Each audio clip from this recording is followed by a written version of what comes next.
నమస్తే. ప్రస్తుతం మనతో పాటు ప్రముఖ రాజకీయ విశ్లేషకులు ఇమ్మంది రామారావు ఉన్నారు. ఆయనతో మాట్లాడదాం. నమస్తే సార్. నమస్తే అమ్మా. సార్, జగన్ బెంగుళూరు వెళ్లారు. ఇప్పుడు ఆయన వ్యూహం ఏమి ఉండబోతోంది సార్ అని కొంతమంది మాట్లాడుకుంటున్నారు. మీరు ఆయనకి వ్యూహం అంటే ఏమి లేదమ్మా. హ్మ్. ఆయనకి ఏ వ్యూహం ఉన్నా సరే అది ఇప్పుడు భస్మం అయిపోతుంది.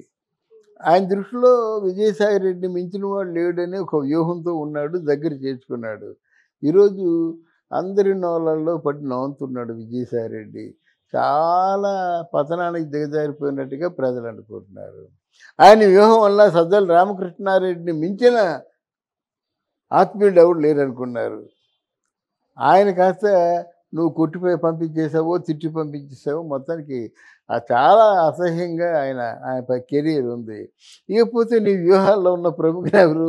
రోజా, అరవింద్ కుమార్, అనిల్ కుమార్ యాదవ్, అక్కడ పేరు నాని, కొడాలి నాని, వల్లభనేని వంశీ, ఇక్కడేమో గురునాడు అమర్నాథ్, వీళ్ళే కదా ఉన్నారు వ్యూహంలో. ఇంకెవరు ఉన్నారు? వీళ్ళే ఉన్నారు. కొంతమంది జర్నలిస్టులు వాళ్ళకి జై జై అని ఏం చెప్పినప్పుడు కూడా జర్నలిస్టులు ఆయన్ని సత్యహరిశ్చంద్రుడు అంటే మాట తిరగనవాడు, అసత్యం ఆడినవాడు, అంత గొప్పవాడిని చేసి జర్నలిస్టులు కొమ్ముగా పల్లకి మోసారు.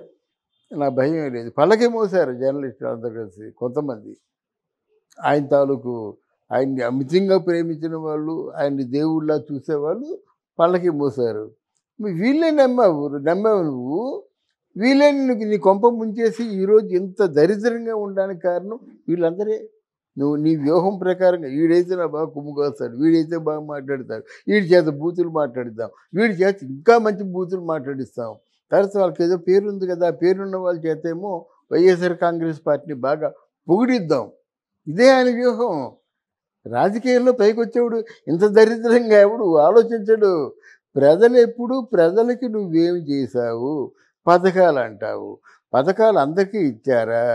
నువ్వు 1000 మంది పథకాలు ఇస్తే నీ నీ నీ వెనక 90,000 మంది పథకాలు అందుకోకుండా నిన్ను శత్రువుగా చూసే ప్రజలు ఉన్నారు.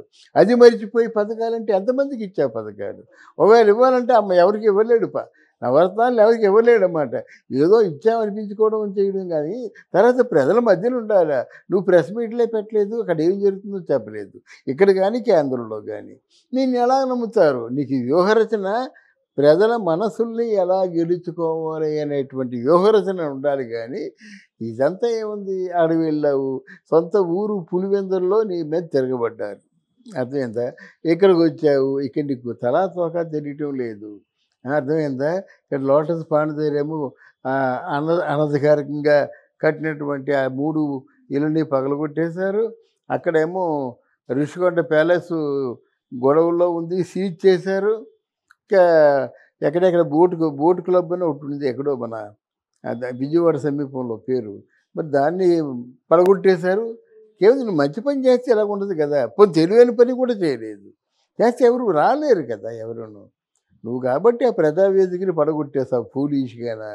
ఆ ప్రజావేదిక చంద్రబాబు నాయుడుది కాదు, నీది కాదు, ప్రజలది. అది వాళ్ళ మొర, ఆ మెమోరాండం మీద ఆ మొర ఆలకించడానికి ఒక వేదికగా కట్టుకుని అది కట్టడానికి 11 కోట్లు అయింది, దాన్ని కోల్చడానికి 4-5 కోట్లు అయింది. మొత్తం 15 కోట్లు గల్లంతే కదా.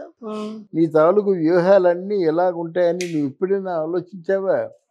నువ్వు జగన్మోహన్ రెడ్డి చాలా తోపు తురుము అని అనుకుంటున్నారు కానీ చంద్రబాబు నాయుడు తిట్టడం ఏంటి ఏమొస్తుంది నీకు? పవన్ కళ్యాణ్ తిట్టడం ఏంటి ఏమొస్తుంది నీకు? నీ తిట్లే నీకు ఎదురు తిరిగాయి. పవన్ కళ్యాణ్ 3 పెళ్ళిళ్ళు చేసుకున్నాడు, నువ్వు పెళ్ళి ఎక్స్ట్రా పెట్టి 4 పెళ్ళిళ్ళు చేసుకున్నాడు అన్నావు. ఆయన ఏమన్నాడు? నువ్వు నాలుగో పెళ్ళానదా అన్నాడు. మాట పడవలసి వచ్చింది కదా. కొంచెం స్కూల్ ఏదో ఫంక్షన్కి వెళ్ళాడు. ఆ స్కూల్ పిల్లలకి పవన్ కళ్యాణ్ తాలూకు 3 పెళ్ళిళ్ళకి సంబంధం ఏంటమ్మా? వాళ్ళు లీగల్గా ఉన్నారు కదా. నిన్నెవరు జగన్మోహన్ రెడ్డిని ఎవ్వరూ ఓడించలేరు కూడా చెప్తున్నాను. అసలు నీకు వ్యూహం అంటుంటే నువ్వు ముందే బీజేపీ పార్టీతో పొత్తు కలుపుకునేవాడు కదా. లేదు, సింగిల్ హ్యాండెడ్గా 150కి ఎక్కువే వస్తాయని చెప్పావు. నీకు వ్యూహం ఎక్కడున్నట్టు? అంటే నువ్వు వ్యూహం అనే ప్రశ్న వేసినందుకు ఇంటికి చెప్తున్నాను అనమాట. అది వ్యూహం. వీళ్ళెవరూ పొత్తు పెట్టుకోకముందే బీజేపీతో కలిసిపోయావనుకో బ్రహ్మాండంగా ఉండేది. మరి అసలు ఎందుకు బెంగళూరు వెళ్ళారంటారు జగన్? బెంగళూరు ఏముందండి ఇప్పుడు కాంగ్రెస్ పార్టీతో విలీనం అయిపోదాం, పార్టీ నడపడం కష్టం. విలీనం చేసినట్టయితే ఇంకా ఆయనకి ఆ బిజినెస్ మీద ఉంటాడు, రాజకీయాలు నడపలేడు. అనుభవం లేదు కదా. ఇప్పుడు నాకు అనుభవం లేనివాడిని ఆ కంప్యూటర్ దగ్గరికి వెళ్ళి ఇంటర్నెట్ చూసి ఏదో స్టోరీ తయారు చేయమంటే ఏం చేస్తాను నేను? అలాగా పరిపాలన అనుభవం కూడా లేదు. అనుభవం ఉన్నట్టు ప్రజల మధ్య ఉండేవాడు, ప్రజలకి టైప్ టు టైప్ చెప్పేవాడు. అది లేదు, అనుభవం లేక ఇదంతా జరిగింది. అంటే బెంగళూరుకి ఆయన బిజినెస్‌లన్నీ షిఫ్ట్ చేస్తున్నారు అని అంటున్నారు. ఆ వార్త లేదు, బిజినెస్ ప్లాన్స్ అని కాదు కానీ ముందు కొంతకాలం ప్రాణభయం ఉంటుందమ్మా. ఏంటంటే జన సైనికుల గురించి లోగడ చెప్పాను. అంటే బొంబాయిలో శివసేన అట్లాంటిదో ఇక్కడ జనసేన అట్లాంటిది. ఎంతమంది పోలీసులు ఉన్నా ఎంతమంది ఉన్నా సరే వాళ్ళు చేయాలనుకుంది చేసేస్తారు. అంత స్ట్రాంగ్గా తయారైంది జనసేన. అందువల్ల భయం ఉంటుంది కదా. ఆ బెంగళూరు వెళ్ళిపోతే స్థానబలం ఉండాలి కదా. ఇంకెక్కడైనా ఆంధ్రాలో అయితే మరి కుమ్మేస్తారు. అది బెంగళూరు అయినట్టయితే ఇక వెళ్ళడం కష్టం. బెంగళూరు పోలీస్ ప్రొటెక్షన్ ఇవన్నీ ఉంటాయి. ఆ ముందే బెంగళూరులో ఉప ముఖ్యమంత్రి డీకే శివకుమార్ని పట్టుకున్నాడు. ఆయనకు కావాల్సినంత ప్రొటెక్షన్ ఇస్తాడు. కారణం లేకుండా వెళ్ళడు కానీ ఇట్లాంటి ఆలోచనలతో ఉన్నాడు. ఆయన ఏమంటాడంటే షర్మిల గారిని దూరంగా ఉంచినట్టయితే నేను విలీనం చేస్తా ఉంటాడు. అది జరగని మాట. ఈ భయంతో పరిగెత్తుకొని వెళ్ళడమే ఎక్కడ పడితే. అలా ఫారెన్ వెళ్ళినట్టయితే ఒప్పుకోరు, వీసా ఇవ్వరు ఇకను. ఎప్పుడు ఒక 3000 వాయిదాలకి వెళ్ళినటువంటి భారతదేశంలో ఏకైక ముద్దాయి. ఎలాగా లా అండ్ ఆర్డర్స్ ఎలా ఒప్పుకుంటాయి? ఎన్ని ఆలోచించాలి కదా. అండ్ ప్రజా దర్బార్ ఏర్పాటు చేస్తారు వైసీపీ నేతలతో అని చెప్పేసి అంటున్నారు. ప్రజా దర్బారు ఏర్పాటు చేయాలంటే అందులో ప్రజలేరి అందరూ ఆ పార్టీలో ఉన్న 10-20 మంది తప్ప ప్రజా దర్బార్ అంటే అదే కదమ్మా అర్థం. ఆంధ్రదేశం నుంచి నీ ప్రజా దర్బార్కి వస్తారా? కళ్ళెదురు కనిపిస్తున్న ఓట్లు అయినటువంటి ప్రజలు నీ దర్బార్కి వస్తారా? ఇదేనా అర్థం ఉండాలా? ప్రజా దర్బార్ అంటే ప్రజలు రావాలా? ఎందుకు వస్తారు? బెంగళూరు ఛార్జీలు కట్టుకొని వస్తారా? ఎవరు రారు. ఈ మీటింగులకే ఎవరు రారు? నువ్వు బిర్యానీ మందు డబ్బులు ఇవ్వనట్టయితే అక్కడ బెంగళూరులో ప్రజలు దర్బారు అంటే ఎందుకు ఇలాంటి ఊహాగానాలు చేస్తాడో మనకు అర్థం కాదు. ఎలాగ ఆలోచించే పతనం అయిపోయాడు వైఎస్ఆర్ జగన్మోహన్ రెడ్డి. అసలు అంటే ఇప్పుడు ఈ వార్త అంతా ఎందుకు స్ప్రెడ్ అవుతుందంటారు సార్? అసలు ఆ మొత్తం బిజినెస్‌లన్నీ అటు షిఫ్ట్ చేసుకుంటున్నారు. ఇక ఏపీకి రారు జగన్ అని చెప్పేసి. అవునమ్మా, ఏపీకి రారు జగన్ అనేది ఎవరు క్రియేట్ చేస్తున్నారు? ఆయన జగన్ అంటే అభిమానం ఉన్న వాళ్ళే క్రియేట్ చేస్తున్నారు. అందుకని ఇక తెలుగుదేశానికి ఏం అవసరం, జనసేనకి ఏం అవసరం? వాళ్ళ మీద ముళ్ళ కంపల మీద కూర్చున్నారు. ఈ 6 మాసాల్లో కొని అనుకున్నవి ఏవైనా నిరూపించలేకపోతే ప్రజలు మునపట్లా లేరు. మీడియా కూడా మునపట్లా లేదు. ఎవరో కొమ్ము కాచిన వాళ్ళు నలుగురుంటే సూటి ప్రశ్నలు వేసేవాళ్ళు చాలామంది ఉంటారు. అందులో మనం ముందుంటాం. అన్నా కదా నువ్వు, ఎందుకు ఆధ్యాత్మిక యూనివర్సిటీగా మారుస్తున్నాగా, ఎందుకు మార్చలేదు?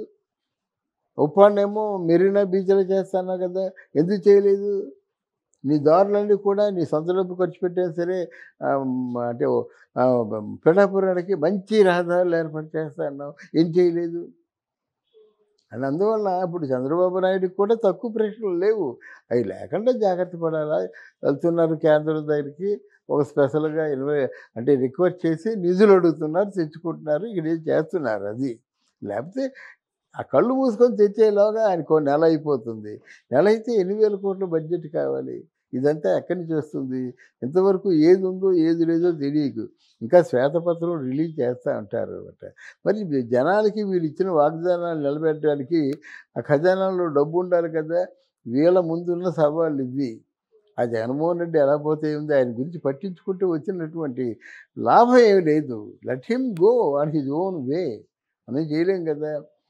ఆయన అధికారంలో ఉంటుండగా మాత్రం తలకు మించిన పనులు చేశాడు. లేదా చంద్రబాబు నాయుడిని జైల్లో పెట్టడానికి ఈవెన్ కేంద్ర ప్రభుత్వమే ఆలోచిస్తుంది కానీ అకారణంగా జైల్లో పెట్టించేయడం ఏంటి? ఆయనకేమో భయం కల్పించడం ఏంటి? అసలు ఉంటానో ఊడుతానో తెలియని స్థితిలో చంద్రబాబు నాయుడు ఉంచడం ఏంటి? కుట్ర రాజకీయాలు కదా, కక్షపూరితమైన రాజకీయాలు కదా, చేసుకున్న వాళ్ళకి చేసుకున్నంత. Okay sir, thank you. Thank you అబ్బా.